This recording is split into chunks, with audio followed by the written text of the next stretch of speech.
అందరికీ నమస్కారం. మాట మన వ్యక్తిత్వానికి ప్రమాణం. రాజకీయాల్లో విమర్శలు ప్రతి విమర్శలు చాలా సర్వసాధారణం. ఆ విమర్శలు ప్రతి విమర్శలు ప్రజా సమస్యల మీద జరగాలి, కానీ వ్యక్తిగత దూషణలు లేదా వ్యక్తిగత విమర్శలు ఉండకూడదు.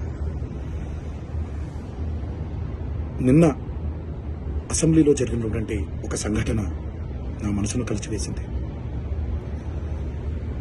ఎప్పుడైతే మనం ప్రజా సమస్యల్ని పక్కన పెట్టి వ్యక్తిగత దూషణలకి దిగుతున్నామో, ముఖ్యంగా మన ఆడపడుచుల గురించి పురుష పదజాలంతో మాట్లాడుతున్నామో, అది ఒక అరాచక పరిపాలనకు నాంది పలుకుతుంది. అది తప్పు. స్త్రీ జాతిని గౌరవించడం అనేది, ఆడవాళ్ళని ఆడపడుచుల్ని గౌరవించడం అనేది మన సంస్కృతి. మన నవనాడుల్లో, మన జవజీవాల్లో, మన రక్తంలో ఇమిడిపోయినటువంటి ఒక సాంప్రదాయం. మన సాంప్రదాయాల్ని రాబోయే తరానికి జాగ్రత్తగా భద్రంగా అప్పచెప్పాలి, కానీ మన సంస్కృతిని కలిచివేసి కాల్చేసి రాబోయే తరానికి ఒక బంగారు బాట వేస్తున్నాం అనుకుంటుంటే అది మన తప్పు. అది మనం చేసే చాలా పెద్ద తప్పు.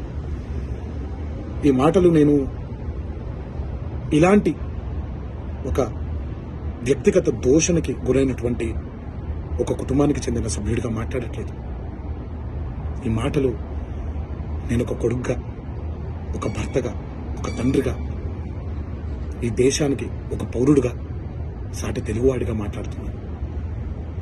రాజకీయ నాయకులందరికీ ఒకటే విన్నపం: దయచేసి ఈ అరాచక సంస్కృతిని ఇక్కడితో ఆపేయండి.